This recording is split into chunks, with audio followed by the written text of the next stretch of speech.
Welcome, everybody, to the July 2025 meeting of the Metropolitan Washington Old Time Radio Club. It's wonderful to have all of you with us here tonight. I'm very excited. This is, I think this is going to be a wonderful program. We should probably get started because we've got quite a bit to cover. And I will ask that all of you who haven't already muted yourselves, please mute yourself in anticipation of our own Karl Schadow's first 15 of Comedy Capers. And yes, Frank, I will give you the keys to the kingdom because I'm sure there's a presentation, a video portion of this. So let me just find Frank in the list and make him a co-host. Yes. All right, Frank. Karl, thank you. Take it away. And Frank. Great. Is our first slide up, Frank? Not yet. We're working on it. I always love the look of terror in Frank's eyes when he goes to share his screen.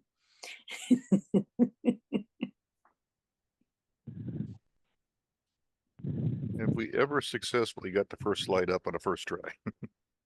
I'm not even going to go there, Phil. I take that as a no.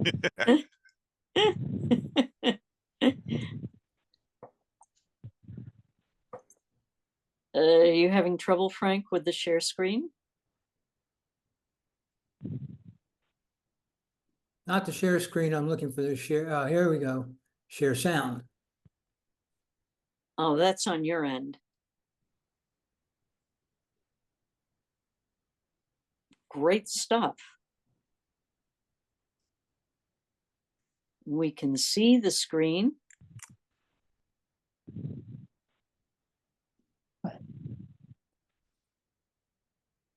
Okay, you can see the screen? Yes. Okay, then we're ready to go. Okay. Okay. All right, Okay. Karl, first slide is up. Deal. Thank you very much. Thank you very much. Okay. Well, tonight I decided to, well, we're going to showcase Sorry, more. they're okay. They just bark a little bit. Chowder, come here, Chowder. Come here, good dog. Stay here. Yeah, we've got a little interference here. Stay here. I'm not sure what's going on. I think somebody's yelling at dogs. Yeah, I think so. And I don't want to hit mute all because that's just ugly. Get started and I will identify the culprit. Okay. Great. Thanks. Okay. So we're going to be talking about Comedy Capers. Again, these are going to be stars from vaudeville, stage, film, and radio. And the question always comes up, well, it came up to me when I was researching this, is it Comedy Capers with 2 C's or is it Comedy Capers with 2 K's? And since I'm Karl with a K, I was like pushing and hoping that it was going to be Comedy Capers with 2 K's, but nope. On the next slide, this is what we have. And this is the official publicity from the Radio Transcription Company of America Limited, otherwise known as Transco. And Comedy Capers was one of their many series that they produced in Hollywood. This is during the 1930s. They're probably best known for the Cinnamon Bear, which we all know and love. And of course, we all have the cast from that, courtesy of yours truly from a couple of years ago. Comedy Capers, there's 78 episodes. It's an open-end transcribed syndicated series, which means you're going to hear in just a couple of minutes some lengthy, interesting orchestral music for a theme, beginning and close. But other than that, there's a list of a few stars there, Clark and Cleary, Elvia Humming, which we will hear in just a moment. And some of the stars, yes, I just mentioned Elvia Allman. She was on radio. Before that, she was in vaudeville, but had started on radio on the West Coast in the late 1920s and is just a fantastic actress. We know her from Bob Hope and from Birds and Allen.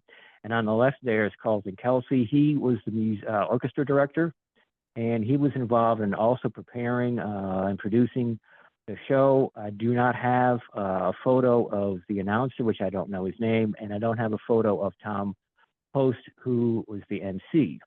But Carlton Kelsey was one of those unsung orchestra leaders who was actually very prominent on the West Coast in the 1920s.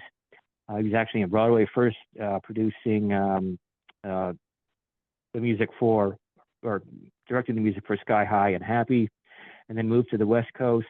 He was also in Chicago on CBS. He's one of those people that I had never heard of, but is very prominent in radio in the late 1920s and early 1930s. Yes. The next slide, we have Cliff Clark and Leo Cleary, Yes. and they're going to be a kind of an interesting vaudeville. They started in vaudeville in the 19-teens and the 1920s. They've been extensively on radio.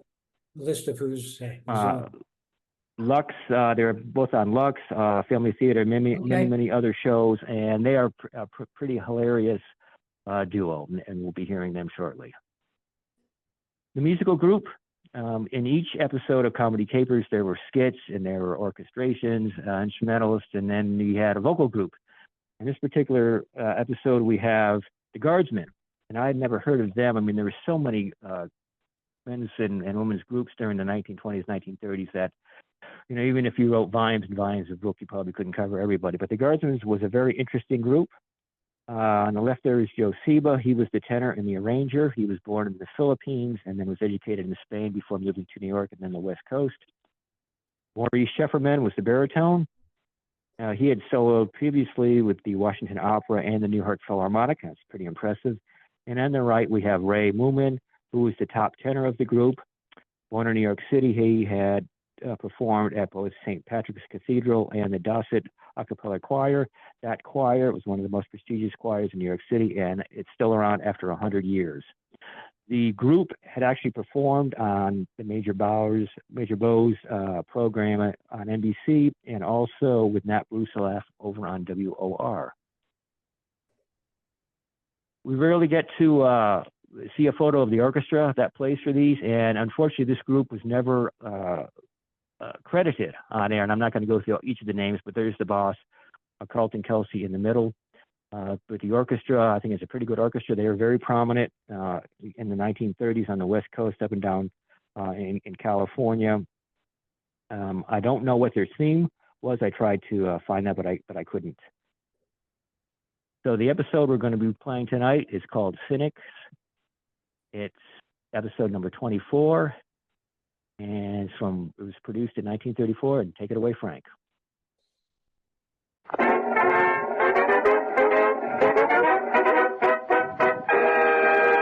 Comedy Capers.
And your host is Tom Post.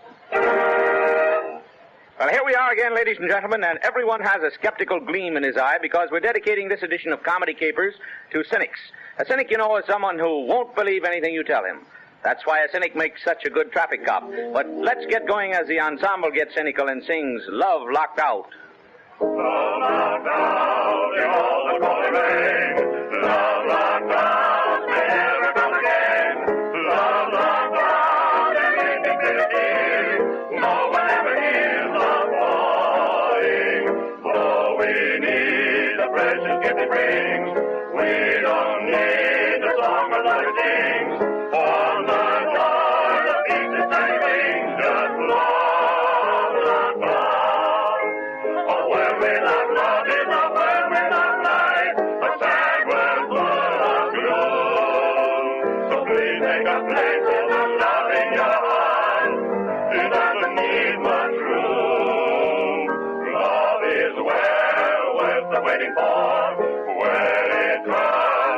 knocking at your door.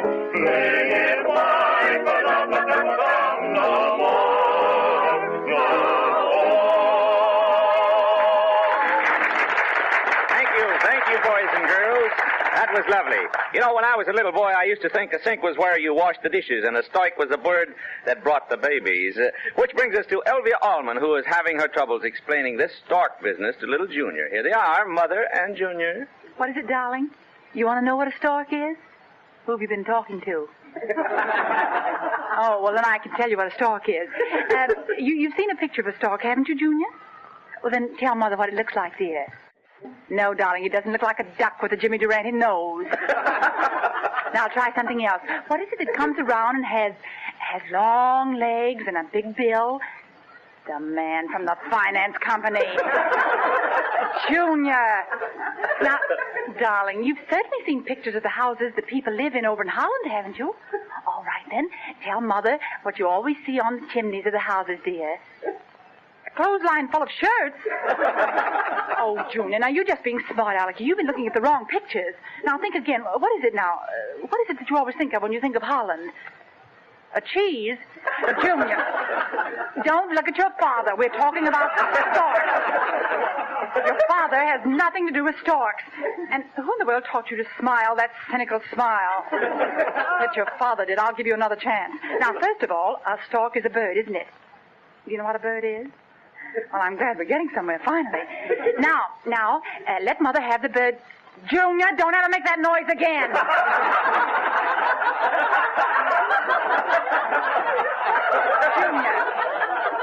Junior, dear, I started to say, let Mother have the bird picture book. And I'll open to a picture of a stork. Now, let me see. No, dear, that isn't a stork. No, dear, here it is. You see, a stork is a queer-looking bird with long, thin legs. No, not Grandpa. Now, look, come over here close to Mother's knee, darling. She's going to tell you a pretty little story. I'm going to tell you what a stork really does. Look up into Mother's eyes. Mother's little precious. Oh, you're so sweet. Now, listen, dear. Tell Mother, what is it that brings the babies? What? You march right along to bed. The Fuller Brush Man.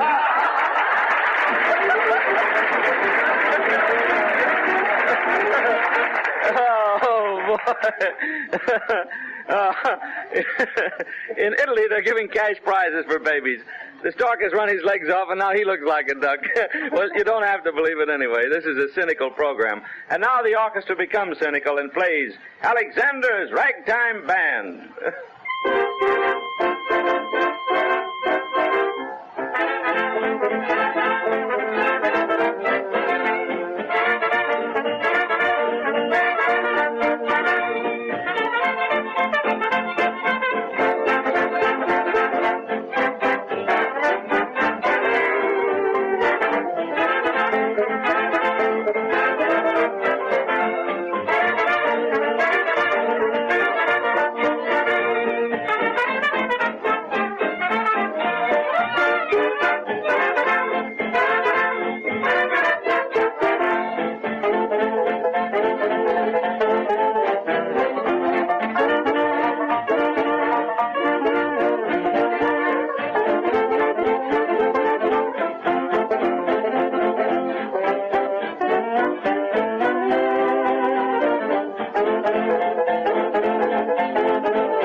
company from the stockyards. They are so cynical they have rewritten the old song until it has become Don't Believe Me of all those endearing young charms. Clark and Cleary.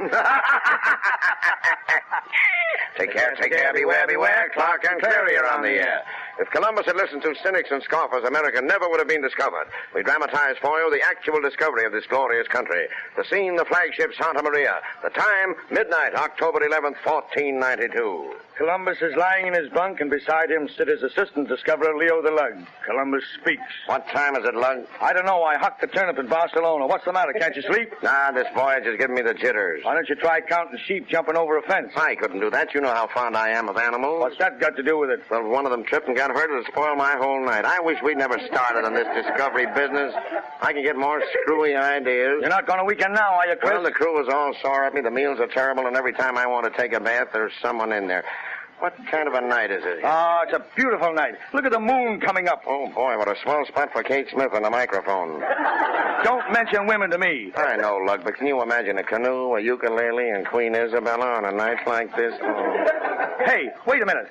I think you see a light moving over there. You're beginning to see things now. That's a star. Ah, but a star stands still. This light keeps moving around all the time. Then it's some guy just opening up a market, that's all. No kidding. No kidding, Chris. No kidding. Take a look, will you? By golly, that does look like a light. Then there must be land there. Chris, you've done it. You've discovered America. You're great. You're famous. You're a hero. You're telling me? Call the crew. They're right here, Chief. Now, listen, you guys. I want 5 or 6 men to volunteer to go with me in the small boat and help me discover America. Can any of you guys row a boat? Well? I can. Good. 1 out of 50. What a crew I have. We start at daybreak. Oh, Mr. Columbus, I can't be there. Why not? Oh, I don't get up that early. A ferry boat sailor. There had to be one of those. Well, who's next? What's your name? Tony Pasquale Rustalabutz. Ah, landsman. And what's your name, son? My name is Georgi Johansson. An Eskimo. That's fine. What's your moniker? My name is Timothy Monahan. Ah, a Greek. And your name, boy? The name is Okay, we won't need you, pal. Who's the next guy? My name is Sandy McPherson. I can row a boat. Can you? I can row a boat. A smart tracker, huh? Okay, Scotty, you're hired. Next. Also, what's your vacation? My name is Fuji Takahama. That's a fine... What a mess America's going to be in a few years.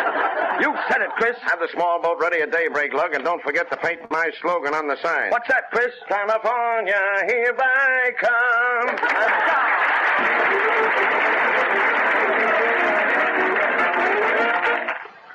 With which touching bit of drama from Clark and Cleary, we come to the singing guardsmen who forget to be cynical long enough to serenade their girl Nellie. Hi, Nellie, how'd you do last night? Did you do all right? Hi, Nellie, why the big grin on your face? Hi, Nellie, did you please let's go down the old back porch? Hi, Nellie, you've become a hopeless case. When you come in, you start yawning. When you go to take a bite, you're the last one in the morning, but the first to leave at night. Hi, Nellie, if you have no day for tonight, it's great.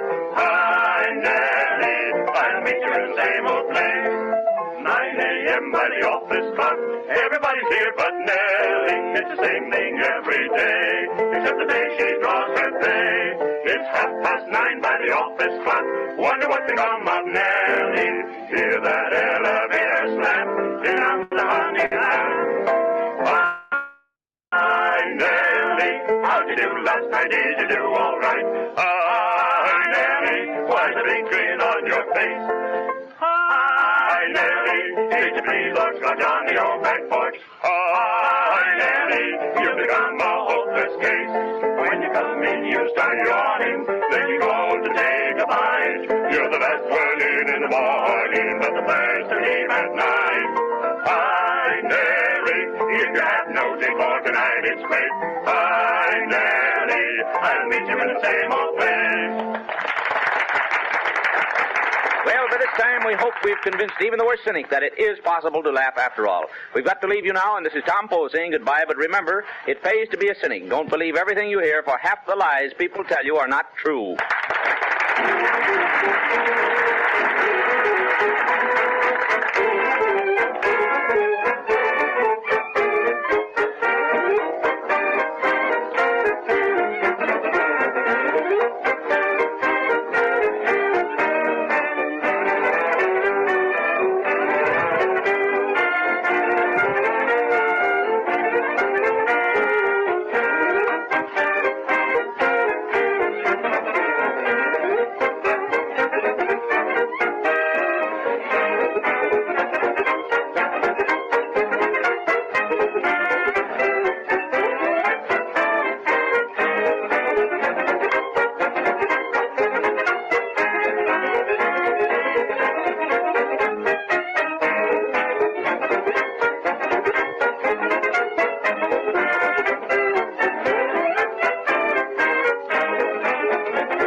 Okay, and that snappy original theme closes out this episode of Comedy Capers. There was no title of that. Carlton Kelsey just composed that basically for the Comedy Capers program. But if you look at the next slide, I've got the sheet music up there for the two songs that were actually performed on the episode. Love Locked Out, which was written by Ray Noble and Max Kester in 1933. And then Hi Nellie from the 1934 film starring Paul Mooney and Glenda Farrell. What was interesting about this particular song is that it wasn't sung during the movie, but it was background music at the merry-go-round. So I'm always interested in the origins of the theme music here. So what about the other episodes? Well, what about famous people in other episodes? Well, if we look at this trio right here, we've got Irene Ryan, and of course, she was best known as Granny on Beverly Hillbillies. Bob Burns, the Arkansas Traveler, and then, of course, Arlene Francis from What's My Line. So this Comedy Capers series had some very interesting and prominent people on it that were, scattered throughout the 78 episodes. Sponsors and advertisers and ads. There wasn't a whole lot of publicity on WRGN in Racine, Wisconsin, 1935. The Goodrich Silvertown stores promoted the program. And if you can see on that ad on the left, they have the title of the particular episode was Picnics, and some of the other interesting titles that the Comedy Capers used were Optimists, Sweet Dreams, Moonlight Fraternities, Villains, Jealousy, Sunshine, Fables, and Proposals. And on the right, the program was still being distributed in the 1950s, and of course they used the K Comedy, K Capers. This is Madison, Wisconsin station in 1953. And you can see that Bob Burns was teamed up with Elvia Allman, and Three Chairs was another vocal group.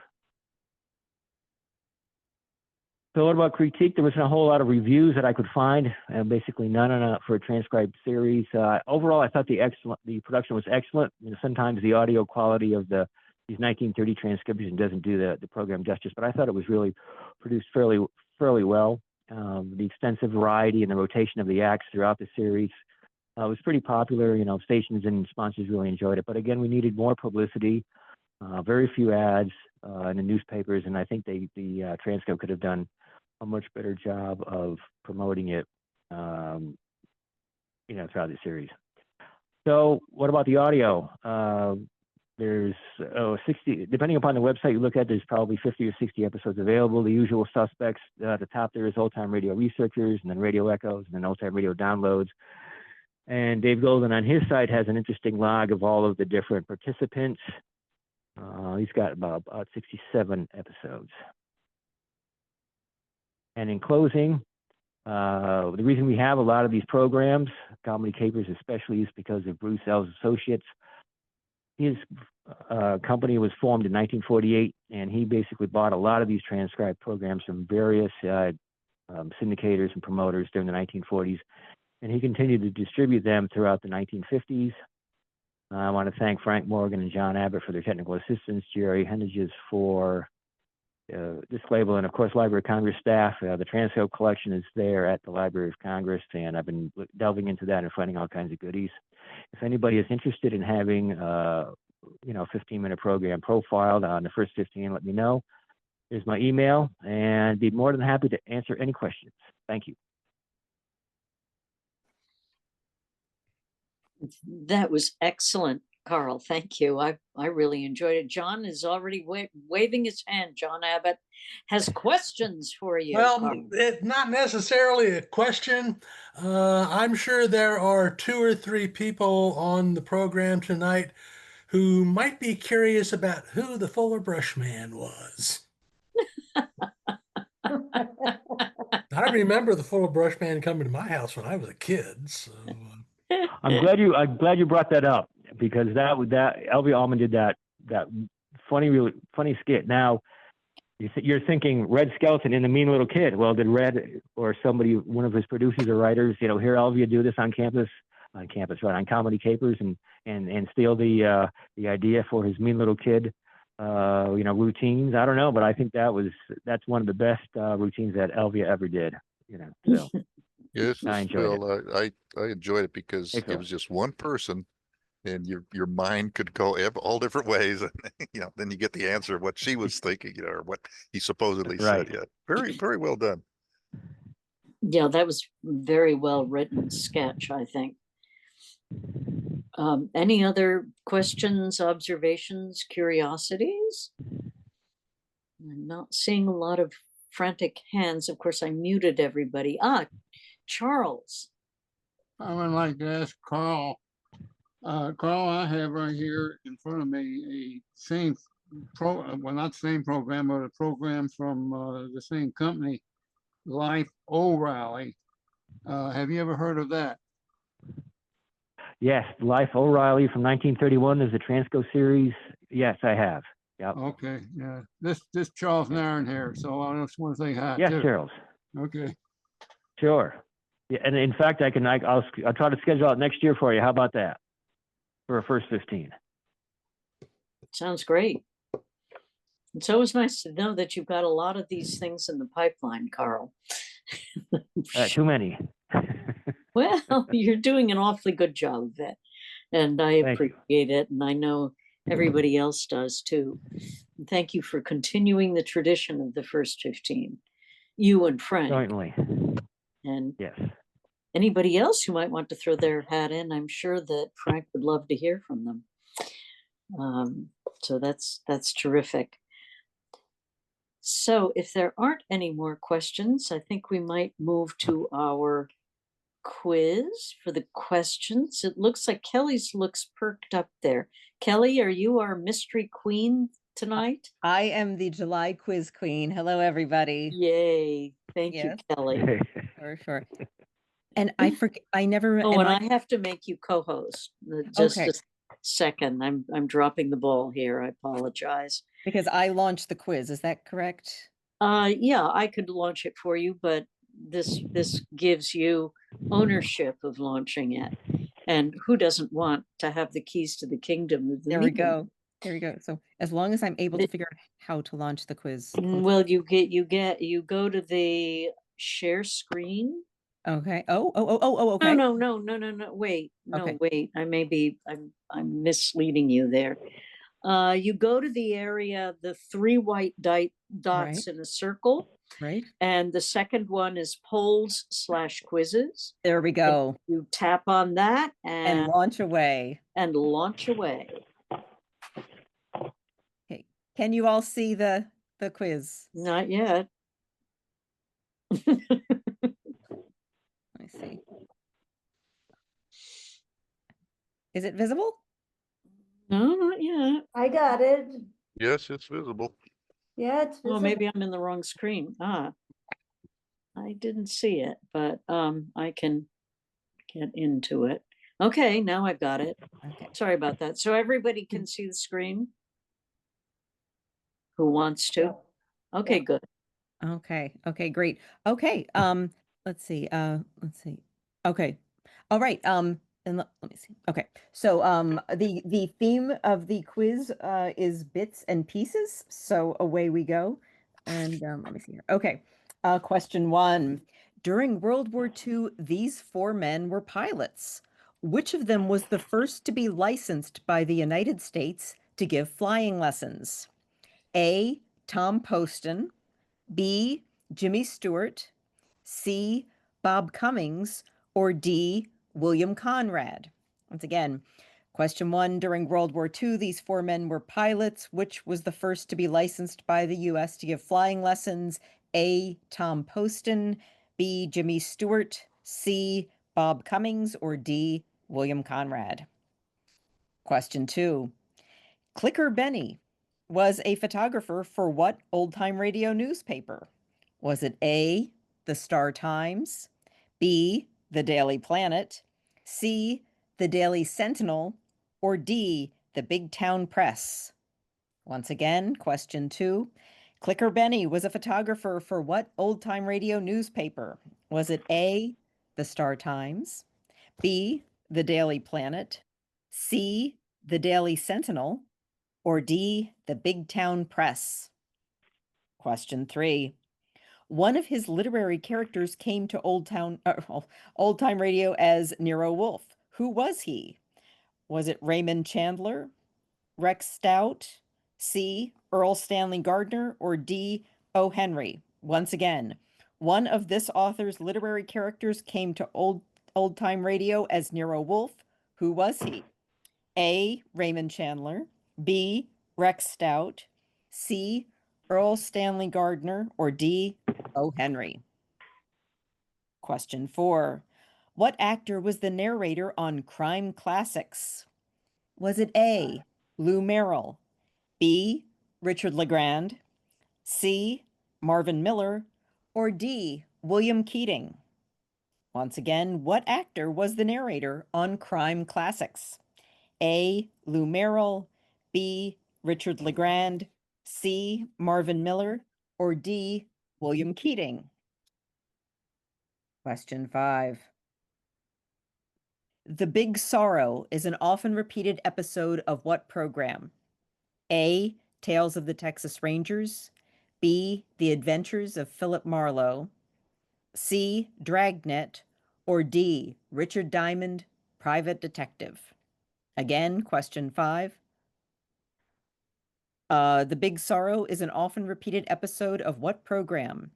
A, Tales of the Texas Rangers, B, The Adventures of Philip Marlowe, C, Dragnet, or D, Richard Diamond, Private Detective?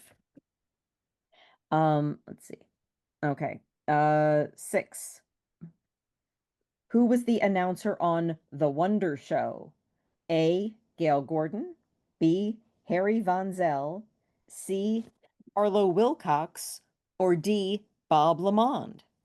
Once again, question 6. Who was the announcer on The Wonder Show? A, Gail Gordon, B, Harry Von Zell, C, Harlow Wilcox, or D, Bob Lamond? Question 7. What was the name of the guard at Jack Benny's vault? Was it A, Tom, B, Bob, C, Joe, or D, Ed? Once again, question 7. What was the name of the guard at Jack Benny's vault? Was it A, Tom, B, Bob, C, Joe, or D, Ed? Question 8. During World War II, Frank Race worked for the OSS. What was his pre-war occupation? Was it A, reporter, B, doctor, C, airline pilot, or D, lawyer? Again, question 8. During World War II, Frank Race worked for the OSS. What was his pre-war occupation? A, reporter, B, doctor, C, airline pilot, or D, lawyer? Question 9. Who played the captain of the Scarlet Queen? Was it A, Gerald Moore, B, John Lund, C, Elliot Lewis, or D, Joel McCrea? Once again, who played the captain of the Scarlet Queen? Was it A, Gerald Moore, B, John Lund, C, Elliot Lewis, or D, Joel McCrea? And last but not least, question 10. He was Jim Taylor on This Is Your FBI and a bad guy at least once a month on Dragnet. Who was he? Was he A, Harry Bartell, B, Junius Matthews, C, Stacey Harris, or D, Sam Edwards? Once again, he was Jim Taylor on This Is Your FBI and a bad guy at least once a month on Dragnet. Who was he? A, Harry Bartell, B, Junius Matthews, C, Stacey Harris, or D, Sam Edwards? And once again, just thank you to Frank for the quiz, and I will leave it up so that we've received several replies, but we'll leave it running through the program. Thank you very much, Kelly. It will be interesting to hear what some of the answers are. I mean, some of them I'm like, I don't know, but I'm sure most of you will do just fine. So now we're coming to that happy time when we introduce the evening's program, which is very exciting. Matthew Nunes, A Day in the Life of Dennis Day, and I'm sure Frank Morgan has an introduction for him. I do. Thank you. Thank you, Wendy. Yeah, our guest speaker tonight is Matthew Nunes. Matthew first came to my attention when he posted a broadcast log for A Day in the Life of Dennis Day. When I contacted him, he quickly agreed to make a presentation to our club. And actually, he's been waiting for quite a while because I had a number of programs booked. A native of Central California, Matthew, his wife, and 5 children currently reside in southwestern Ohio, where he is an associate teaching professor of professional writing at Miami University of Ohio. As a listener of OTR, Matthew enjoys Suspense, Fibber McGee and Molly, Jack Benny, and of course, A Day in the Life of Dennis Day. Matthew enjoys researching the various shows, and in addition to the Dennis Day broadcast log, has compiled broadcast logs for programs he has found to be under-researched, and I'll add often underappreciated, programs such as the 1930s Civil War series, Roses and Drums. So Matthew, welcome. The floor is yours. Well, thank you. It's really good to be here. So I do have some slides to share. I can get the I will make you the co-host then. Okay. So I give you some keys to the kingdom so you can actually do that. Let me just get that set up for you, Matthew. Let's see. Excellent. You now have the keys to the kingdom as well. You can be as disruptive as you wish. All right. Until I kick you out.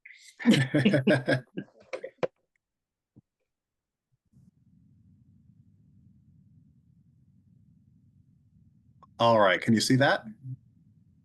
Yes, I can. All right. Excellent. All right. So anyway, appreciate being here. It's I always enjoy talking about Dennis Day. And I've been a huge fan of Dennis Day ever since I was a young old-time radio fan. I first, of course, heard Dennis Day on the Jack Benny show, as I'm sure many of you have as well. But I was delighted later on to discover he had his own program, A Day in the Life of Dennis Day, and that one quickly became one of my favorites, which I enjoy even more than Jack Benny most of the time. And so, you know, in addition, though, to being a fan, though, back in about 2019 is when I kind of started researching Dennis Day. So the old-time radio researchers were putting together a curated set of most of the circulating episodes of A Day in the Life of Dennis Day, and I was volunteering to listen to some of the episodes, and in that process, I discovered that the current at the time logs that were out there of his program had a lot of gaps in them. There were a lot of areas that showed that we didn't know. There were a lot of episodes that didn't exist, or at least that are not in circulation as far as we know. And you know, there's a lot of unknowns about some elements of the show, and so that, of course, made me curious. And so I wanted to find out more, and so it turned into a book-length project. So my log is over 200 pages long, and I was ultimately able to obtain access to scripts for most of the episodes, thanks to Ryan Ellett with the Old Time Radio Researchers and Martin Graham. So my thanks to them. So I'm going to be sharing you some of my research on Dennis Day, and particularly his radio show, A Day in the Life of Dennis Day. My research is hoping to continue beyond his radio program. I continue the research on it, and I'm going to share with you some of what I have so far.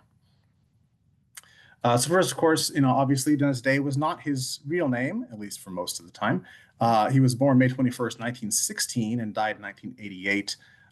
There are sources out there that cite different dates for his birth, but 1916 is the correct date. And he was born in the Bronx in New York City, and his parents were Irish immigrants. And in fact, his parents, they met in the United States after they both had immigrated and married, I think, about 1911. And so his father was Patrick McNulty. His mother was Mary Grady, and he had several siblings. He had a sister and I think about 4 brothers. And his real name was Owen Patrick McNulty, and he's also called Eugene because of Eugene being another form of Owen. And so sometimes he'd be referred to as Eugene. In fact, his first stage name when he was singing was Gene McNulty. Now later, of course, he adopted the name Dennis Day and that was when he started with Jack Benny in 1939. Now, there are some sources out there that at least in some of my research on his origins of his name, some claimed that Day was a family name. I have not found any evidence to show that Day was a family name, or that Dennis was part of his name at all. One article I read that Dennis Day claimed that he had chosen the last name of Day by looking in the phone book. So I don't know what the true story is, but at least those are some of the things out there so far. And if you take a look at the picture here on the right, with little green arrow is pointing to Dennis Day as a child. This is the only photo I have found of him in his childhood. This is from a book, The Charlestown Chronicles, published in 2009. All right, so a few other things about him as Gene McNulty. So first, of course, he was very, very musical as a child. He sang in the church choir. He attended Manhattan College, his class of 1938, and he sang in the Glee Club there. He sang in various public forums as well. He sang at church socials, church events. He, for a brief time, he actually considered becoming a priest. He and his family were very devout Catholics. But he ultimately decided not to go that route, and was on track to becoming a lawyer. So he actually even had taken a pre-law course, but he then had to have surgery for appendicitis, and that knocked him off track for going into law school as he had planned. So instead, for the moment, he pursued singing. And when he was in New York as Gene McNulty, he sang on multiple radio programs there in New York. He sang on Ray Bloch's musical varieties for a couple of broadcasts. And one story I found said that he wasn't invited back after the second broadcast because he almost missed his cue. And they had to hurriedly rush him over to the microphone in order to sing his song. And so he was not back on Ray Bloch's musical varieties program, apparently. But he also sang several times with Larry Clinton's orchestra. Larry Clinton's orchestra, of course, is very popular. B. Wayne was another popular singer on his program. And so there's the RCA Victor Campus Club. I did find one radio program in which he is singing as Gene McNulty from July 2nd, 1938. And I have a short clip from that, so you can hear. This is not him singing. This is actually him talking with Larry Clinton, which is quite interesting. And I think I have the audio set up, so you should be able to hear this. Yes, sir, it's Campus Club member Gene McNulty of Manhattan College, who, in response to hundreds of requests, makes his third appearance in the clubhouse tonight.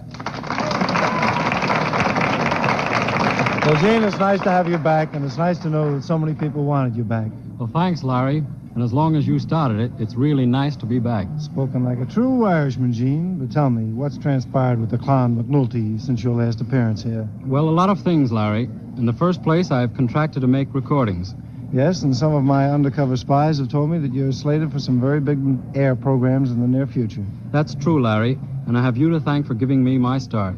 Well, Gene, we're only too thrilled to see one of the Campus Club members get such a grand start in radio as you're getting. All right, so I think that's just him speaking, and he went on to sing a couple of songs on that particular broadcast. He sang When Mother Nature Sings Her Lullaby, and also the song Says My Heart.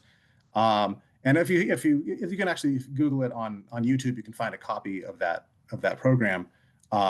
It's interesting, his voice, it doesn't sound quite like the high-pitched voice you usually get in Jack Benny and his own radio show.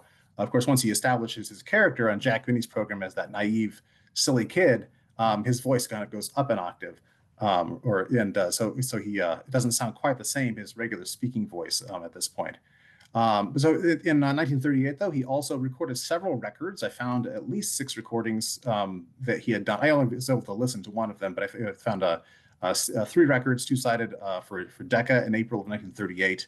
And one of the songs, The Lightning Express, if you Google Gene McNulty, The Lightning Express on YouTube, you should be able to find a copy of that to listen to. So it's kind of interesting to hear the early Dennis Day before he was Dennis Day.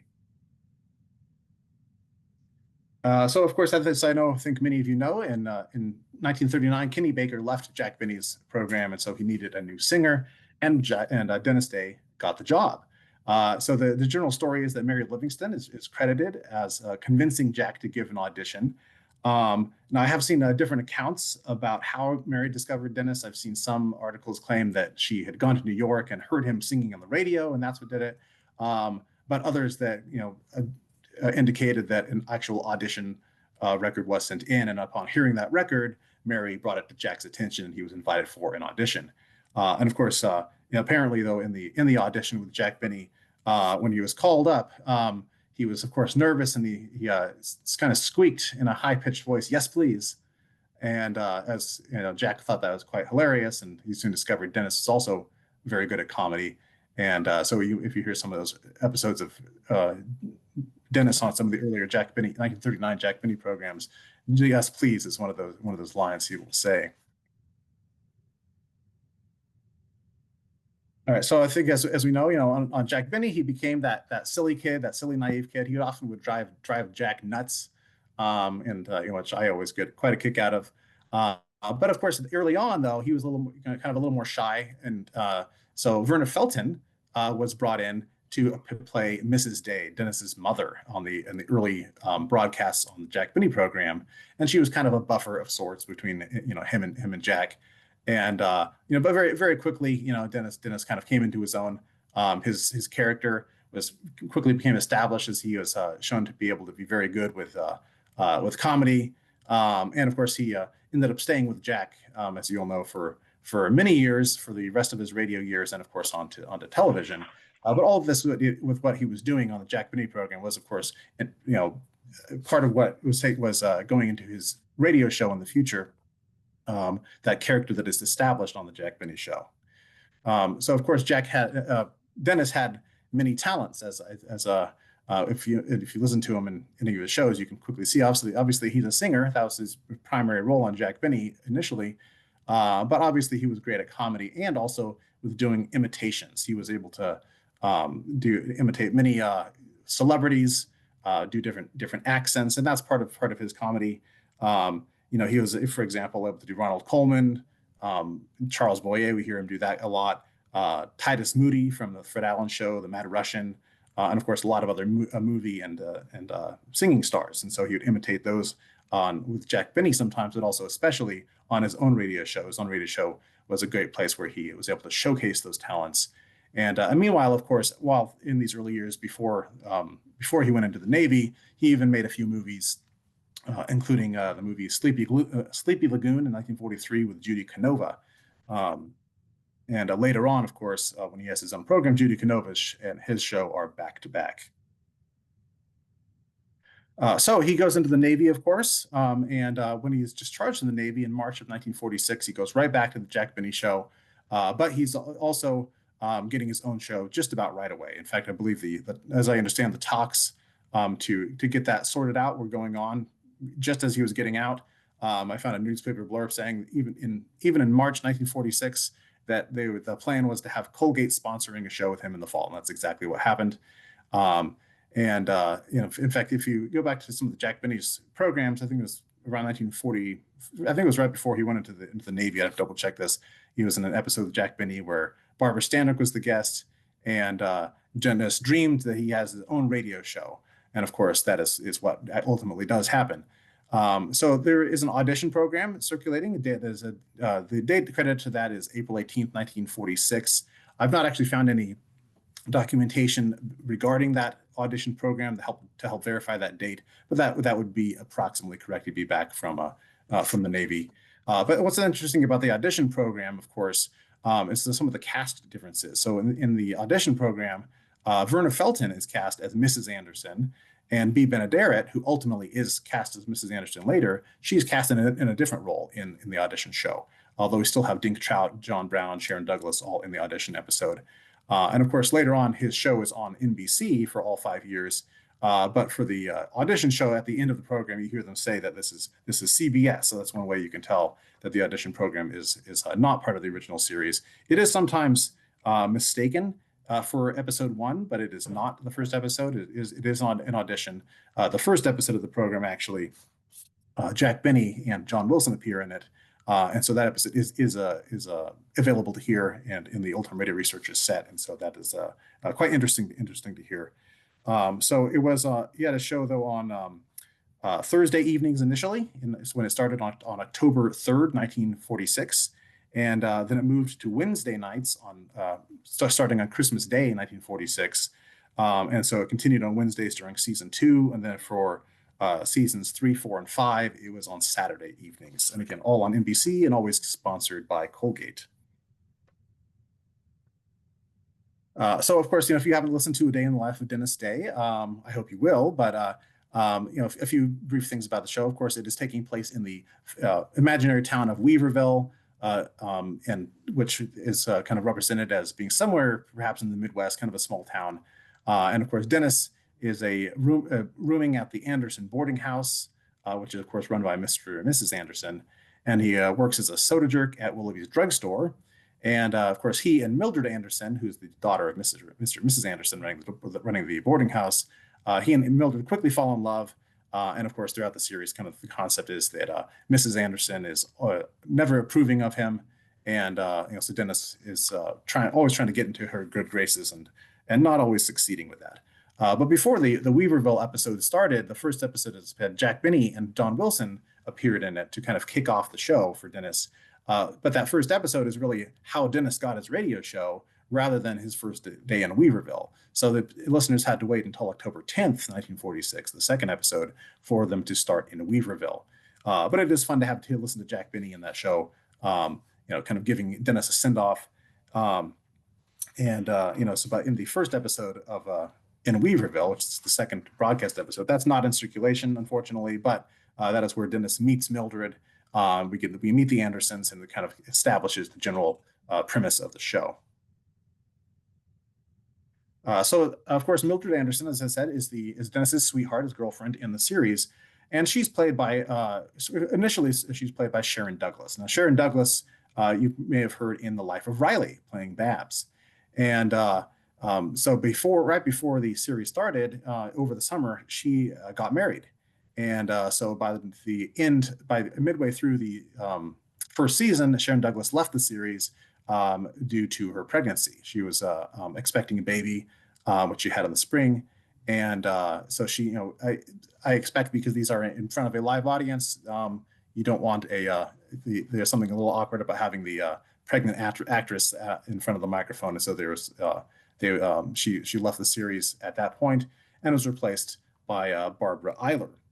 And of course, Barbara Eiler also took over for Sharon Douglas on The Life of Riley, playing Babs. And so starting January 22nd, 1947, that's when Barbara Eiler made her first appearance.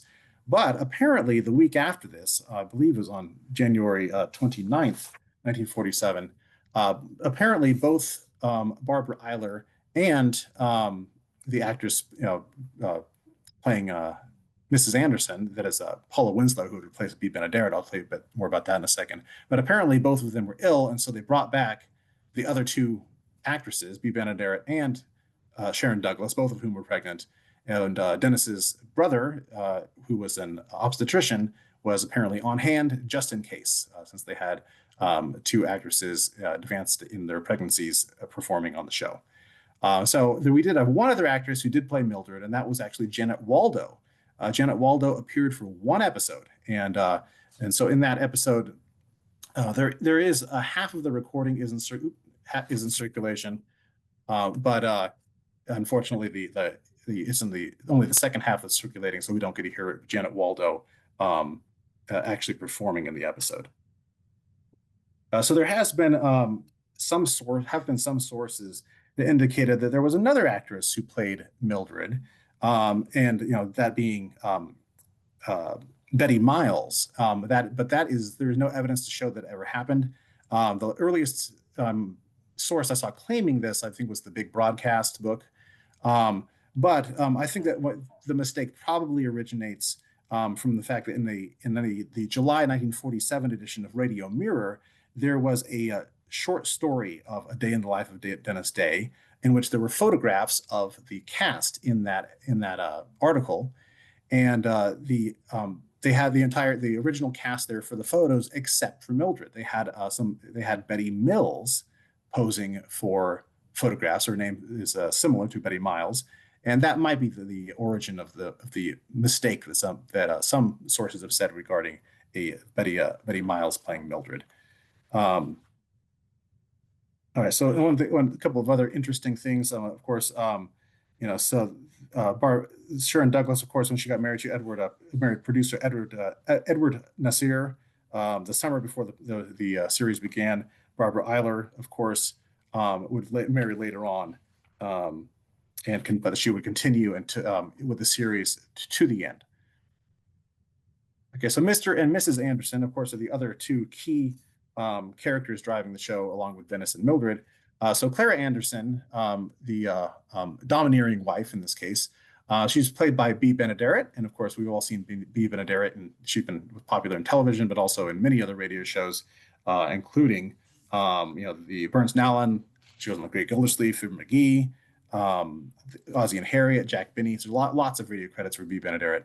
But as I mentioned, Bea Benaderet also left the series, at least temporarily, when she was pregnant with a baby. And so when she was gone on leave for that, Paula Winslow took over for her from November 1946 until mid-April. And of course, Paula Winslow, we all know from The Life of Riley. It's interesting how many of these actors acted on The Life of Riley. As you'll see, a few more of our characters also were on both shows. So Bea Benaderet, again, she's had a baby. Her husband was Jim Bannon, who we may have heard from I Love Mystery. But once she did return from having her baby, she remained with the series to the end. And Paula Winslow, of course, beyond The Life of Riley, had many other great radio credits as well as being the voice of Bambi's mother in the Bambi Disney classic. Okay, so we have Dink Trout. He played Herbert Anderson, which is the henpecked husband. And if you've just listened to any episodes, you can hear his hilarious voice where he just has the perfect voice for that henpecked husband. So his other radio credits though include The Life of Riley. He was on The Life of Riley. He was on Love and Abner. He also was on Ozzie and Harriet for some episodes, opposite Bea Benaderet in a similar henpecked husband role. Unfortunately, he passed away in February of at the end of March 1950. His last episode that he was in was February 25th, 1950. I'll tell you more about that in a minute. But his last movie credit was the voice of the King of Hearts in Disney's Alice in Wonderland, in which he was playing opposite Verna Felton, who was the Queen of Hearts. So interestingly, of course, Dennis Day also had a dog that he named Dink Trout. So some of the other key characters, of course, was Dennis's boss. So one, of course, is we have Mr. Willoughby, Homer Willoughby, and he, of course, was played by the great John Brown. John Brown, of course, had many radio credits, including The Life of Riley, being Digger O'Dell and Riley's neighbor. He was also the lead in the Damon Runyon Theater. He was on Date with Judy, My Friend Irma, many other radio programs. He's a very busy actor. And it's not entirely clear why he left the series when he did. He only appeared as Mr. Willoughby through February of 1948. After that, Mr. Willoughby just disappears. But that may coincide with when he was doing the Damon Runyon Theater. So I haven't seen anything to confirm it, but I'm just guessing that might be one of the reasons he was not continuing with the Dennis Day program. What other interesting thing about Mr. Willoughby is that so many of even the newspapers years later were still advertising that Dennis Day is working at Willoughby's drugstore, but Willoughby's store is actually only referred to as a drugstore only in season 1. After that, it's only referred to as a store. And then, of course, he only lasts through February of 1948, and then Dennis is out of a job for a while. And so there are many episodes where Dennis is actually trying to pursue some crazy scheme to run his own business in some ways. So, for example, he tried being an actor, running his own taxi business, selling movie equipment, becoming a detective, working at a stable, lots of other random jobs, all of which, of course, ended up in great trouble and were quite hilarious. So in that sense, he was his own boss. But later, he actually does get a permanent boss for a short time, and that is Mr. Jacoby. And this is in February of 1949. And that he was played by Sam Heron, who was Schlepperman on Jack Benny's program. And so he became Dennis's boss, running an antique shop. And for the remainder of the 1948-49 season, Dennis continued working for him. When they started the next season in the fall of 1949, Dennis was no longer working for Mr. Jacoby, but he was a recurring character. And so Sam Hearn kept returning to the show in that character during that following season. So we did have many other notable supporting actors. Here are just a few I wanted to highlight. So one, of course, is Bob Bailey. And most people don't know he was in the Dennis Day program because we don't have any circulating episodes in which he appeared. And he was only in the first few episodes, really. He was playing Victor Miller, who was Dennis's rival for Mildred. And so he was actually another boarder at the Anderson boarding house. And so he was always trying to get Dennis into trouble. And Mrs. Anderson favored him as a good suitor for Mildred instead of Dennis. But of course, around the time that Bob Bailey was in this, was also when he was starting his series, Let George Do It. And so he left the series after about a month or so. And of course, we all remember him fondly as one of the great actors playing yours truly, Johnny Dollar. Then, of course, we have Elvia Ullman, who we just heard a few moments ago in the 15-minute program we were listening to. But Elvia Ullman was also on Dennis Day's program. She played Miss Baker.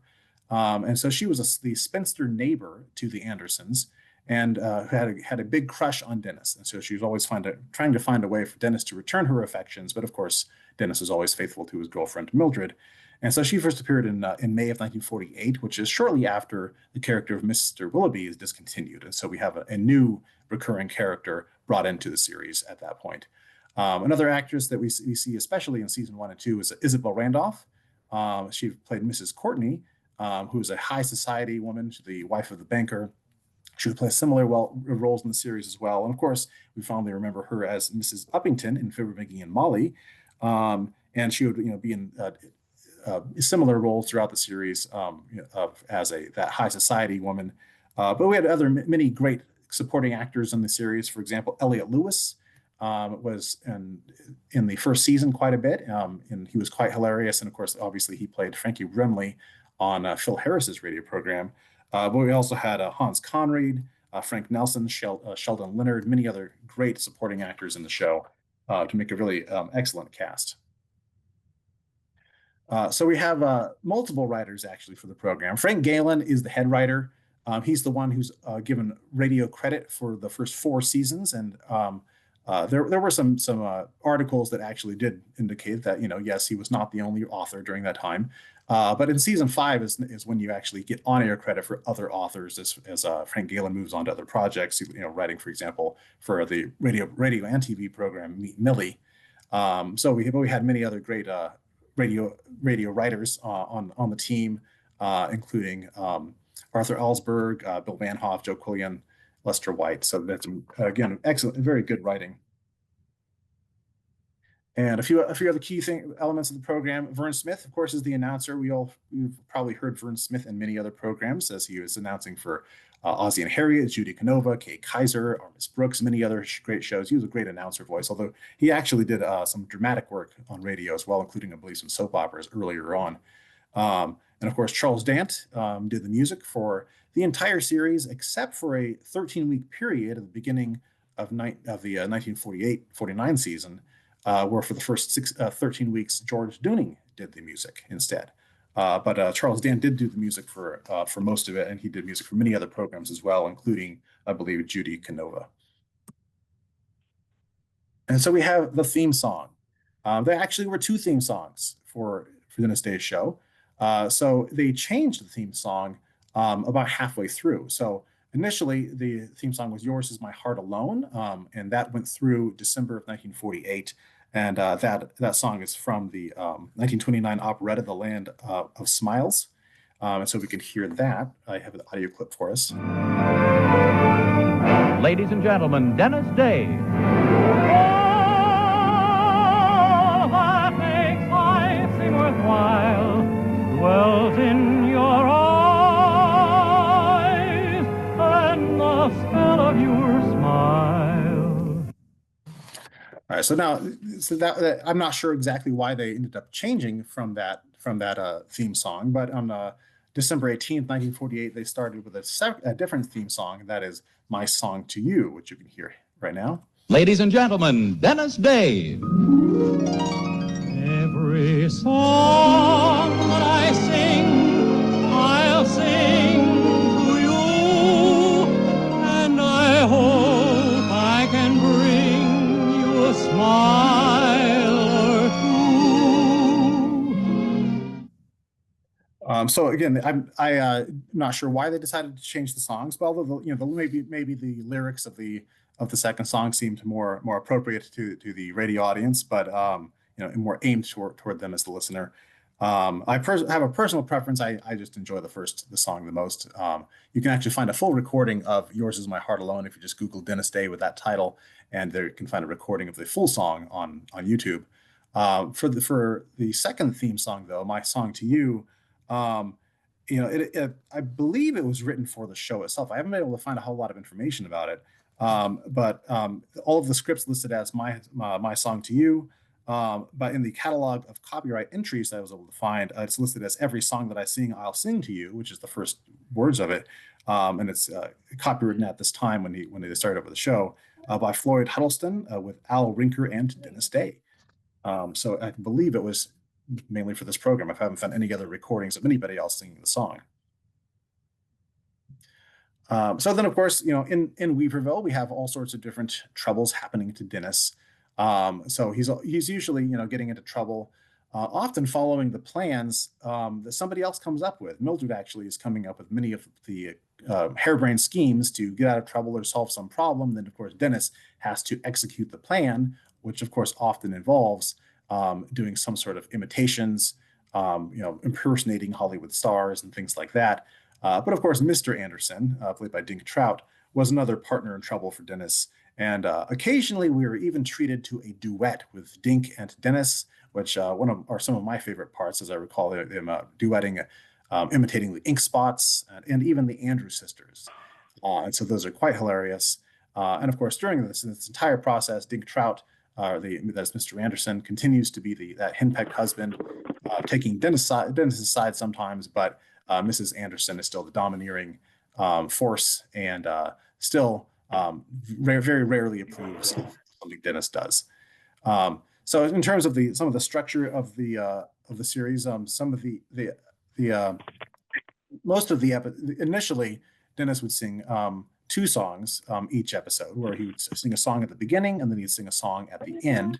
And later on, he moved on to really singing 3 songs per episode. So that it became the norm to have a song at the beginning, have some of the story happen, then I have an intermission song in the middle, and then a song to end the program.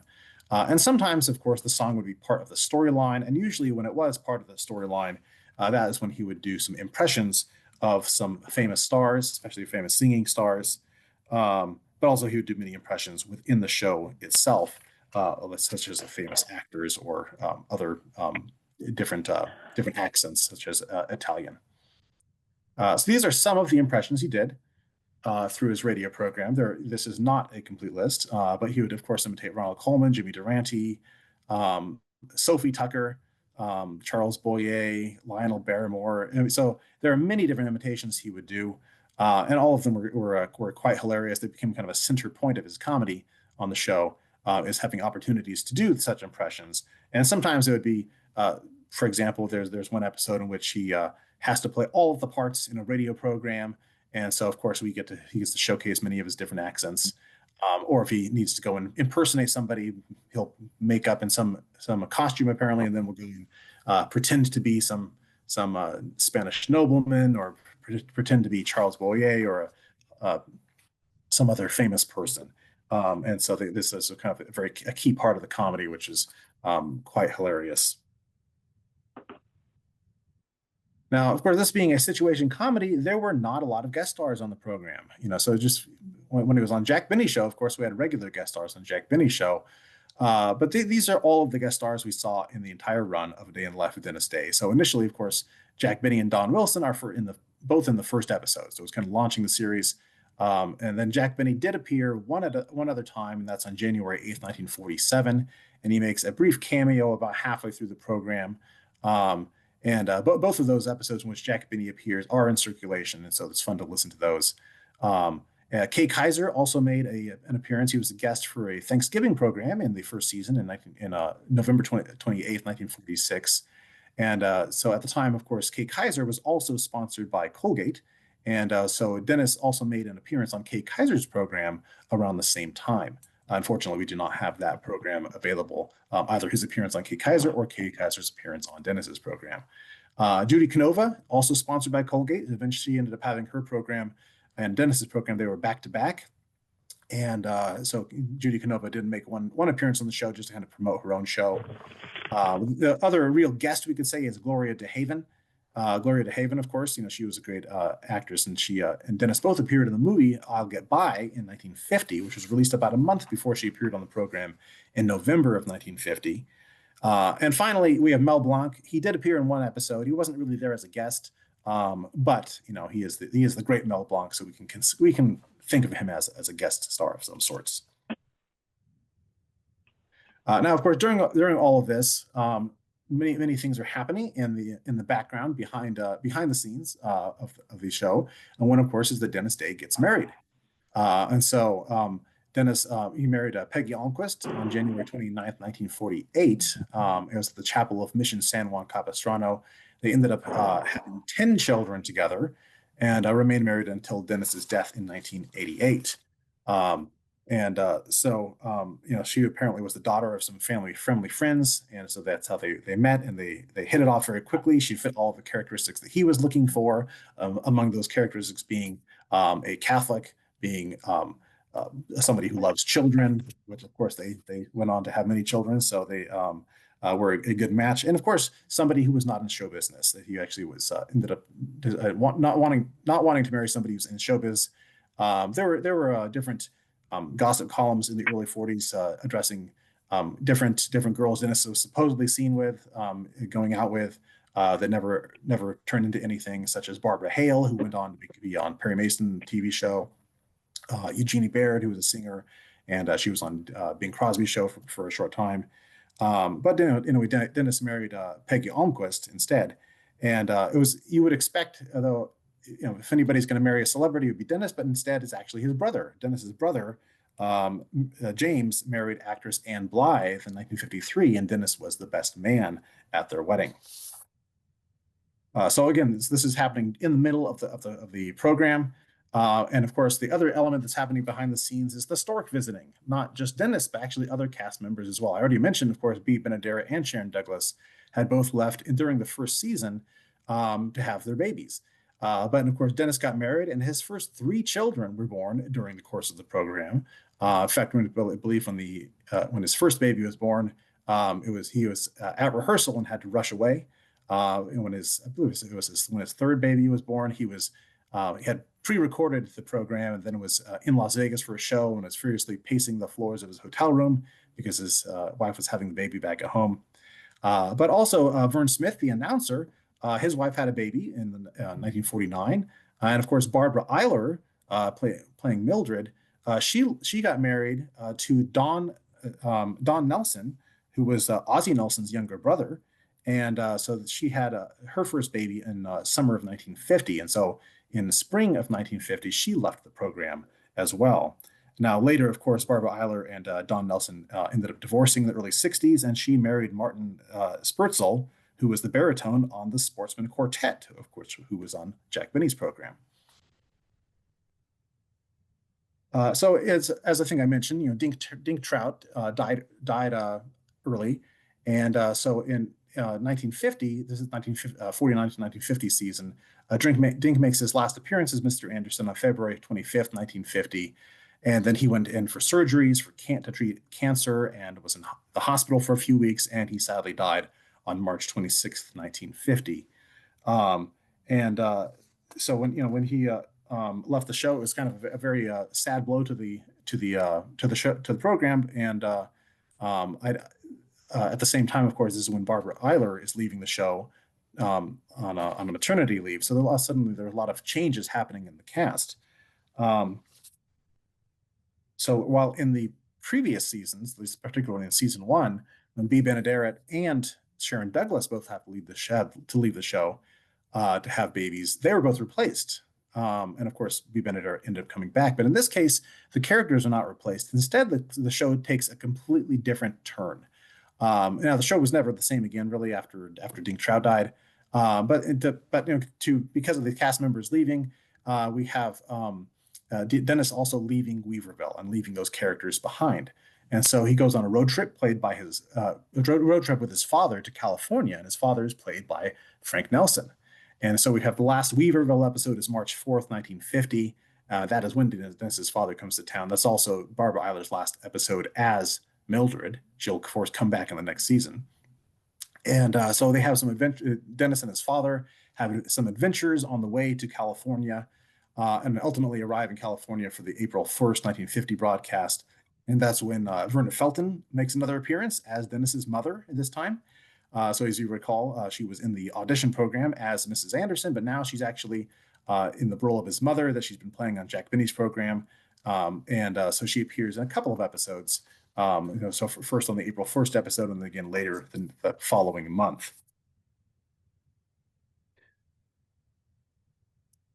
So then the final, to conclude that fourth season, it seems like it's completely different program, really. So Weaverville is behind, the Andersons are left behind. They're really never mentioned again. Miss Baker and Mr. Jacoby, who had been introduced a year or so before, they continue to make some occasional appearances on the show. So those are the only references we ever get to Weaverville or previous acquaintances. But the Andersons are gone. And then starting on April 8th broadcast, Dennis gets a room at Mrs. Muldoon's boarding house, and Mrs. Muldoon is played by B. Benedetta with a very different accent. And so in this case, the new premise is Dennis is trying to pursue a singing career. He now has a different girlfriend. First, he has a girlfriend, Dorothy, played by Shirley Mitchell, and then another girlfriend, Patricia, played by Eileen Woods. And then a new recurring character is introduced into the show, and that is Signor Novello, and that, of course, is played by Jay Novello, and he becomes a regular character, and he's teaching Dennis to sing. Although, of course, one of the keys is that Signor Novello is Italian, and he will only teach Dennis if he's Italian. So every time Dennis goes in for a lesson, he pretends that he's Italian. So he puts on his Italian accent, and it's not for many months that Mr. Novello finally figures out that Dennis is actually Irish, but he forgives Dennis and stays on. Now, ultimately, of course, Jay Novello, who ended up going on a trip to Italy, so they actually have a little send-off for the character of Signor Novello to go off to Italy, and that's their way of saying goodbye to Jay Novello, who would be leaving the series during season 5 to go to Italy. And there are a couple of episodes of season 4 that I meant of season 4 where we can get Dennis's girlfriend Patricia in there, and they're pretty funny. It's not the same as being in Weaverville, but there are a couple of episodes circulating from June of 1950 about that. So then the final season is again very different. It takes a completely another rebranding, really. Barbara Eiler is back on the show, having had her baby on July 5th, 1950. But this time she's Dennis's new girlfriend, Gloria Colby. And now, of course, we get a little bit more stability with the show now as she remains on the show for the rest of the season. And B. Benedetta returns, but this time she's first she's the new maid, and then she's recast as Aunt Nora, Dennis's Aunt Nora. And for the first couple months of the last season, Verna Felton returns to the program as, of course, Dennis's mother. And then, of course, once Dennis's mother leaves, that's when they bring in Aunt Nora. So finally, though, in December 30th, 1950, Gale Gordon joins the cast. And of course, we all remember Gale Gordon for his great roles as Mr. Conklin in Our Miss Brooks, for his role on Fibber, McGee, and Molly. He was a very, really excellent actor and great for this type of role. So this time now, instead of having the adversary be his girlfriend's mother, Mrs. Anderson, as when they were in Weaverville, now his adversary or foil is his girlfriend's father, Mr. Colby, and of course Gale Gordon plays that role very well. So unfortunately, the series was canceled after this final season, which is unfortunate. The series finally really seemed to hit its stride as this kind of rebranding of the show during the last few months when Gale Gordon was on board. But it was really more of a canceled because of costs and also, of course, the rise of television. Now we have some of the ratings. So these are the rating numbers, and I don't think I can explain all of what's behind the numbers, but as we can see, seasons 2 and 3 had the highest ratings, with the final season having the lower ratings. Not necessarily because it was not as good. No, I don't think it was as good as it was previously. But also, of course, many other shows where their ratings were going down by this point, and of course, largely because of television. I did find some reviews of the series, for each season, and those were generally positive. It had some good ratings and good reviews in the newspapers, such in Variety and different sources out there. And some of the complaints that have been made about the series, I think I've heard complaints that I've heard now, but also at the time, were the format. I think wondering why does he sing a song at the beginning and then they have this short the comedy in the middle and then sing a song at the end, which I like that actually, but some of the critiques of the series did not care for that apparently. It's just as a comparison, of course, obviously, Dennis and Phil Harris, they both have got their second program, both being on Jack Benny. So I thought it interesting to compare the ratings. And so, we can see from this, at least for these particular seasons, Phil Harris's ratings were slightly higher than Dennis's for some of these seasons. Obviously, Jack Benny's were better for the most part, except for that one where we see Phil Harris just edging out Jack Benny in 47-48. But Dennis comes back with higher ratings than Phil Harris for the last couple of seasons. Obviously, there are a lot of factors to be considered with ratings because it depends on what day of the week it's falling on. Jack Benny was on Sunday night, which is a great night, and of course, he's Jack Benny. And of course, it depends also on what other programs are on the other stations at the same time, as that can be be competition that can take away from the listeners tuning in to Dennis Day. All right, so where do we stand with circulating episodes, right? So there are now, I've counted for 69 complete episodes, and some of them are Armed Forces Radio Service episodes, which have the commercials cut out. And of course, we also have the audition program as part of those. There are 4 partial or edited shows. So a couple of those are just half episodes, and a couple of them are edited down. So for example, there's a special Red Cross program that was edited down from a full episode that cuts out half of it. There's another one that's Here's to Veterans episode, which is basically a Dennis Day episode where they cut some of it out and trim it down to 15 minutes, but it still is, counts as a kind of a partial episode. And so by the seasons, the first 3 seasons really are where we have most of our circulating episodes when Dennis is in Weaverville. Only 4 from season 4, and only 2 of those are after Dink Trout died. And there is one episode out there from season 5 where Gail Gordon does appear in it. So the breakdown by season, there were a total of 213 episodes if you include the audition program. And so with, I guess, 69 plus 4 partials is 73. So we have roughly a third of the episodes that we can hear from the original 213 episodes. So I'm hoping that more will pop up sometime, as they sometimes do, and we can get a lot more from Dennis Day and hear a lot more about him. Now I do have summaries of all of these episodes in my log, so I have which I'll have a link to that at the end of this presentation, so you can access that. And that I have notes about the cast, all the songs that were sung, summary of the episode, other additional notes about the program, and I'll show you where you can get that in just a moment.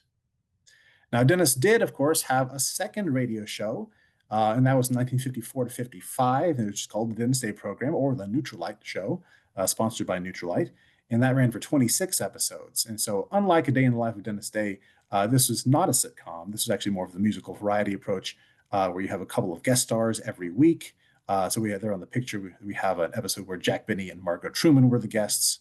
And so there are about a dozen episodes of that second show out there. I personally prefer A Day in the Life of Dennis Day, but I'll take any Dennis Day I can get. So I am happy that about a dozen of these at least are are still around. So I still have not researched this particular program as much as I have researched the Day in the Life of Dennis Day, but it is on the agenda.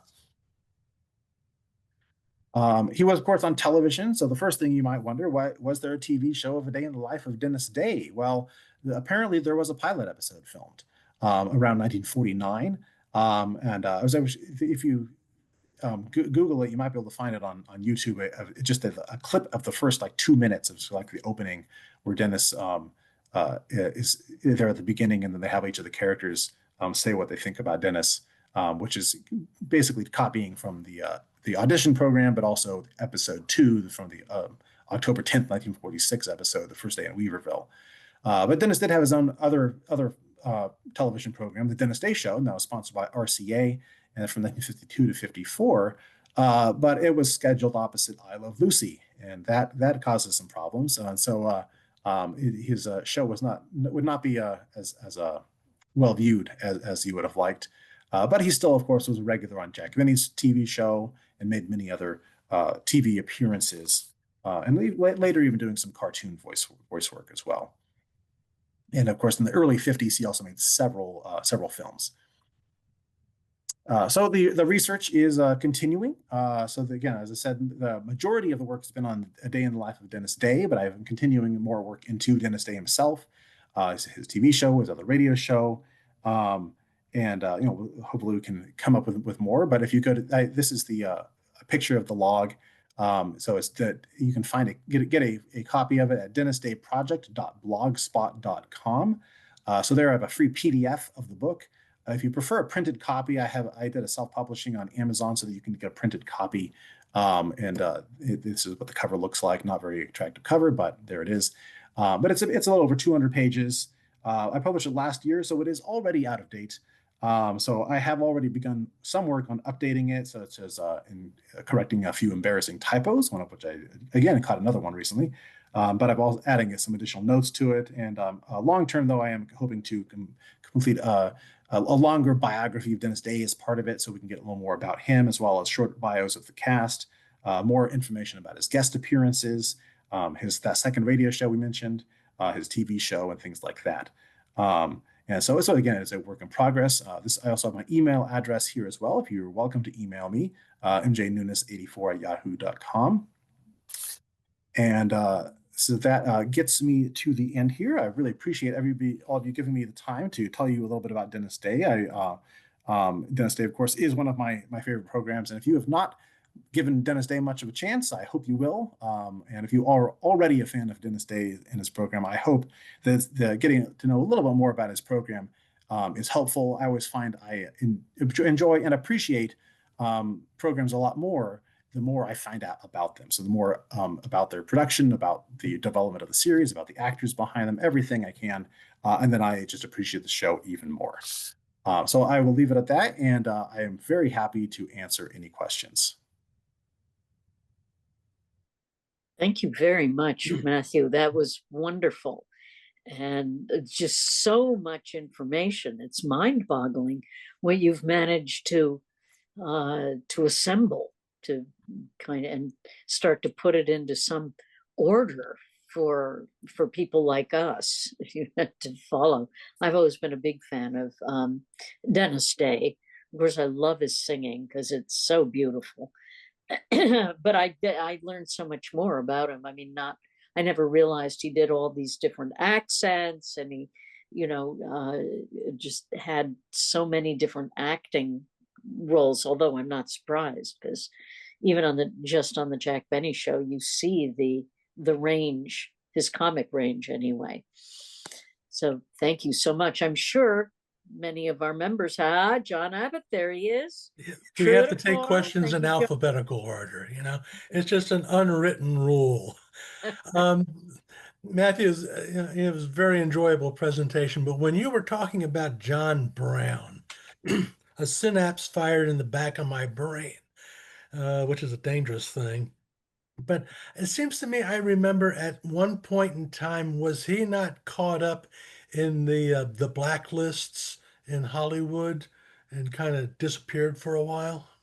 That might be. I haven't done a lot of research into John Brown himself. So some of the research regarding some of the other actors on the phone on the series was kind of supplementary to the Dennis Day focus.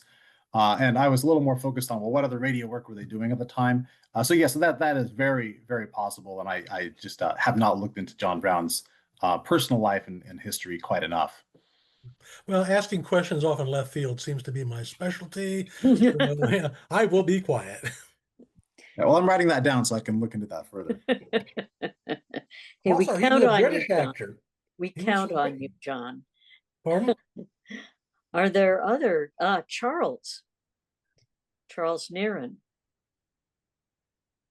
You're on mute, Charles. Let's see if I can unmute you.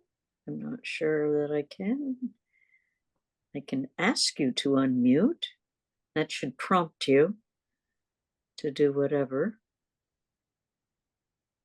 Unmute. Okay, there you go. No, there you go, Charles. Great. Okay. I'm wondering with CBS and NBC having a row over Jack Benny when he left NBC and went to CBS, a lot of these actresses and actors came from both. I'm wondering was there any undertow there between the two networks while one of them was going to the other side of the street to be on a show? Was there any restrictions put on any of the actors? Yeah, so that's interesting because as you said, Jack of course switched over to CBS and Dennis continued on NBC, and I did find a couple of news blurbs where CBS wanted to get Dennis Day to come over to CBS, and ultimately that didn't happen. But I haven't seen a whole lot regarding pressure put on him beyond that. And of course, if you listen to some of Jack Benny's programs at the time, Don Wilson at the end reminds the audience to listen to A Day in the Life of Dennis Day, which of course he doesn't mention is on the other network. So I think he recommended Dennis Day more than he recommended Phil Harris at the end of the program. I haven't gotten to check all of the shows to be sure about that. But that's interesting. It is interesting that it's like that Dennis is on both networks at the time, and it's kind of there was a lot of wars between the networks of some sorts, right? Some competition of trying to get all the stars to come over to CBS. Frank. Hey, Matthew. Thank you very much for the presentation. It was outstanding. Question though. I know that Dennis Day did at least one suspense episode. It was a Christmas time episode, and it was one that was suspenseful, obviously, but came out with a happy ending. Are you aware of any other dramatic programs that he appeared on? Yeah. So he was actually on two suspense episodes. I think it was in the 1959 or so that he was on a second suspense episode. I think it was the one called "Like Man, Somebody Dig Me," something like that. I have to double check that. I'll check the Joe Webb's blog on see the background on that one. But yeah, he did do some other dramatic programs. So for example, I think it was about 1950 or so, he appeared in the Lux Radio Theater in Top of the Morning, which of course Bing Crosby had played in the movie. And but he also appeared in the Family Theater. Many of his guest appearances were more comic. So he would be guests on other comedy programs such as Fred Allen. But at least on that one episode of Lux Radio Theater, two suspense episodes. And I have a folder with a bunch of different Dennis Day guest appearances. So I'm still working on cataloging and doing my notes and research on. But he did occasionally do some dramatic work. Yeah. I'll have to listen for them. Thank you. Yeah. Great. Kelly, did I see your hand up? Yes. I thank you for the presentation. That was really interesting. And early on, when you played, when he was still, I guess, Gene McNulty, obviously we knew this presentation was about Dennis Day, but I think if you had just played him saying that voice and asked us to guess who that was, I seriously do not think I would have known that. It makes sense that his voice was really not like what we know, but that was really interesting to hear him being more serious. Yeah, it's kind of like how when you listen to Jerry Lewis, and Jerry Lewis has a similar thing where he has his comic voice, and then he slips into his more regular voice, and like, oh, is that the same person? But if I had played another 15 seconds of that clip when Dennis started singing, you would have no doubts that this is indeed Dennis Day, because his voice was still excellent from beginning to end. It was really interesting. Thank you. Well, I'm very much an Irish tenor. Yes. That was absolutely distinctive, and I mean, it was just wonderful, beautiful stuff, and actually quite operatic. It was when you played the clip of the first opening for his show. I mean, there were really some operatic qualities there. So when you put up the list of the imitations and send-ups that he did, and one was, Melchior, who was a very, very, prominent opera singer, and other people of that ilk. It's not surprising, because the voice certainly could manage that. Yeah, and of course Caruso as well, I think, was one of those. And Caruso was the other heavy hitter opera singer that was listed in your list. Yeah, and I think that's one reason I also prefer that first theme song, is because I feel like it shows his vocal range a little bit better. So it's many of his songs. I've got CDs of his songs. I just love listening to those, and every St. Patrick's Day got to pull out a Dennis Day CD. But he just was such an excellent singer, and I think that that those many talents he has beyond the singing, though, is really was a good recipe for great success as a comedian. But it became clear to me, so you said you weren't sure quite why they changed, but what I believe you mentioned that his name was listed as one of the authors.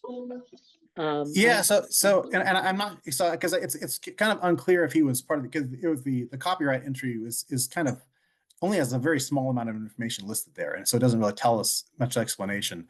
Around this time, Dennis did actually have his own music publishing company, and I have not researched that element very much, so I don't know if that was associated with that or not. But I do wonder, were they trying to come up with their own personalized theme song that is just for them and has not been anywhere else? Again, this is something that maybe some additional research will uncover something else about. But yeah, he was involved a little bit with the music publishing industry. Right, and I suspect that there was usually that in that kind of situation, you're promoting your music. Yeah. So it's sort of like, fascinating. Are there other questions or curiosities? Dennis, thank you. Dennis. Yes, this is actually a question out of left field. At the very beginning, when Frank was introducing you, he'd mentioned you had an interest in another program, Roses and Guns. Roses and Drums, yeah. Roses and Drums, yes, you're right. Roses and Drums, and which it caught my eye on several of Frank's Facebook posts on our club Facebook page, and I really haven't found a whole lot of information about it. I was wondering if you had, and is there an existing episode or anything? Yeah, so I have not been able to find an existing episode. I think the Library of Congress might have a half episode, but I'm not positive. I've not actually been able to make it to the Library of Congress to look in there. But I do have copies of about 20 scripts or so. I was able to get those from Duke University. They have a digitizing service. One of the librarians was helping me out with digitizing, but they have most of them there. But it ran from 1932 to 1936. And a couple of months after Roses and Drums, the Civil War program was on the air, Gone with the Wind was published. And so I always wondered what connection there was to the fans of Roses and Drums spurring the success of Gone with the Wind. But it was actually more of a cavalcade of America type program, where it was more of American history initially. And by the end of 1932, they got to the Civil War, and they brought in DeWolf Hopper, who, if you've seen this comic video of Casey at the Bat, so they brought in DeWolf Hopper to play in it, and I think it was Stonewall Jackson for about 6 episodes, and listeners just loved it and wanted to stay with the Civil War, so it stayed with the Civil War for the rest of the series. And so they would, so they ended up being kind of a love triangle between a Union soldier, a Confederate soldier, and a Southern belle. And so ultimately, in the last episode, she has to choose which one she's going to marry, and she chooses the Union soldier. But it's a very there's a lot of historical research that went into the program. They was first in Chicago, then moved to New York. It was performed in Carnegie Hall, and they would actually perform in full costume. And have the Union flag and the Confederate flag up on there. They have a full audience there. They would invite some very ancient and elderly former veterans of the Civil War to attend the program. So it was a fascinating series, and so that's I don't know what caught my attention to it, but that is on my agenda to do a larger project on that one, because I've collected a lot of different articles and interesting things about it. Yeah, in my search, I saw a photo of them, performing the program in costume, and but no, like you, it's like it just caught my eye, caught my interest, and just the fact here is a period soap opera, as opposed to something that's set in contemporary times at the time. It was performed, so it just really struck my curiosity. And so when Frank mentioned it in the introduction, so I've got to ask about that. So yes, it was really fascinating series, and I'm not sure if any episodes will ever really pop up. I hope they will, but it's still I can still consider that as kind of a chapter in radio drama history that's important to look at. And especially with the approach of basically bringing theater to radio by everybody being in costume, and a lot of theater actors were the ones they brought in. Although there were some who later went on to other great roles. They were initially in earlier episodes, including Brian Donlevy, I believe Orson Welles. I haven't gotten the script through the cast yet to confirm that yet, but I understand that Orson Welles was in some 1936 episodes, and so yeah, it's a really interesting series. It's fascinating how things seem to be so intertwined, and the intersections, and I mean, and that was very, very clear during your presentation of all of the, it's almost like tentacles spreading out through the different connections. And I'm sure Sally Stevens was delighted to hear that B. Benaderet figured so prominently in the series. That's an in-joke with the club, because Sally just had a difficult time wrapping her tongue around B. Benaderet when she would have to read it in quizzes. But we ceased and desist, and but anyway, that was particularly fun for me. Does anyone else have questions or observations or curiosities? You're all talked out, huh? It was, I mean, I feel that there was enough material there for 3 or 4 presentations. You could flesh it out with all sorts of stuff. I mean, it's just, but you kept a good clip, and it was fascinating to me anyway. So thank you so much, Matthew, for giving, sharing your expertise and your time with us tonight. Oh, well, thank you. Thank you. I really enjoyed being here.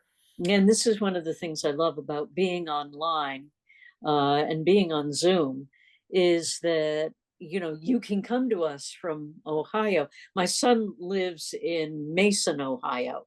So it's very close to where you are. And it's just when it was sort of like, oh, I know where that is. Thank you so much.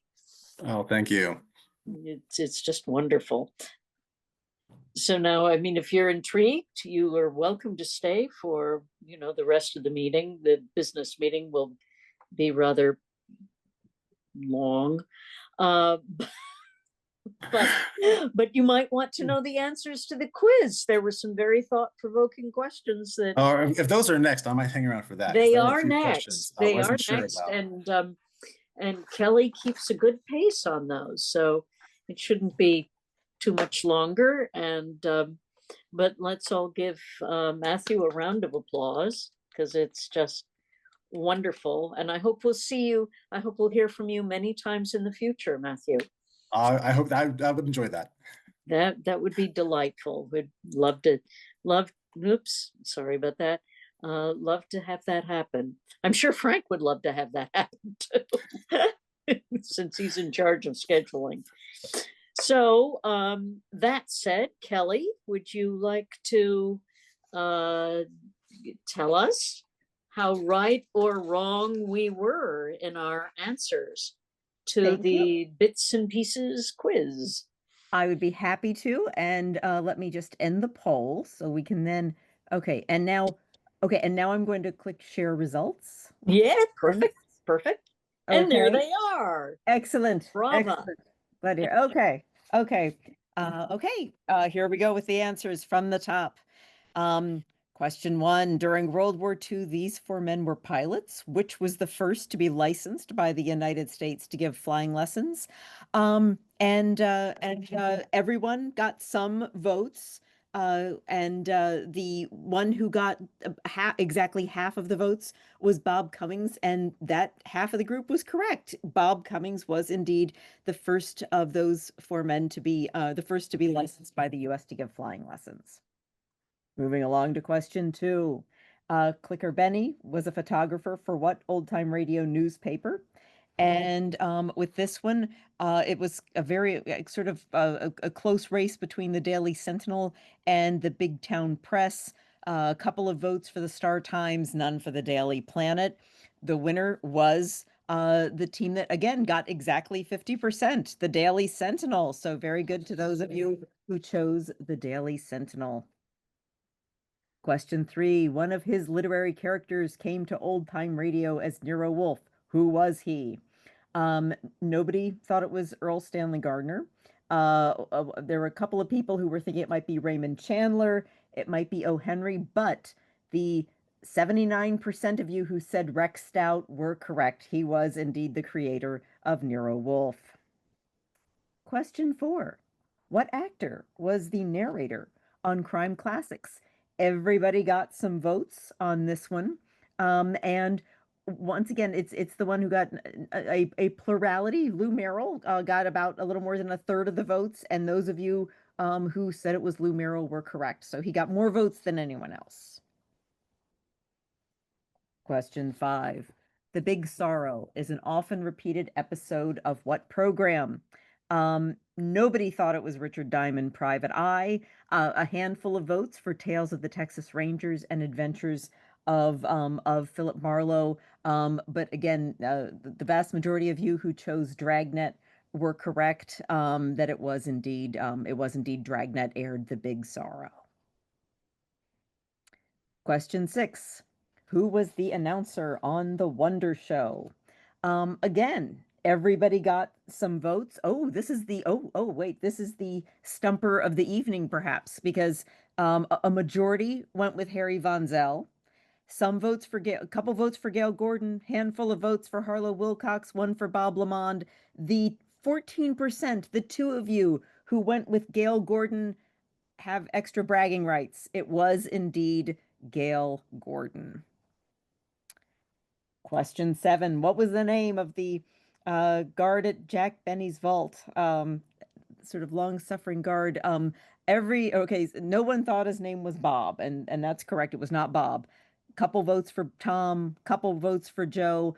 The 71% of you who said it was Ed, very good. His name was indeed Ed. Question 8. During World War II, Frank Race worked for the OSS. What was his pre-war occupation? Again, every answer got at least one vote. 1 said he was a doctor, 2 believed airline pilot, 4 said he was a lawyer, and half of you said he was a reporter. Once again, a small group of you have bragging rights. The 29% who said he was a lawyer, you were right. So less than 1/3 were correct. He was indeed a lawyer. Question 9, who played the captain of the Scarlet Queen? Some votes for Joel McRae, some for John Lund, 1 vote for Gerald Moore, but in this case, the majority got it right. 64% of you, 9 out of 14 said it was Elliot Lewis, and you're correct. It was Elliot Lewis. Last but not least, he was Jim Taylor on This Is Your FBI and a bad guy at least once a month on Dragnet. Who was he? And again, votes sort of for all of the answers. Maybe he's Junius Matthews, Harry Bartell, Sam Edwards, but once again, the majority was correct. Those of you who said Stacey Harris were indeed correct. So congratulations to all, and Frank, thank you for a great quiz.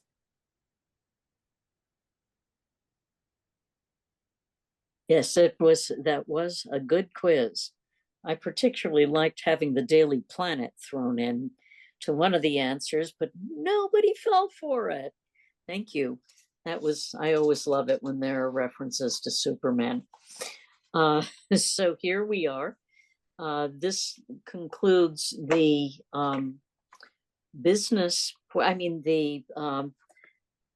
program portion of the evening.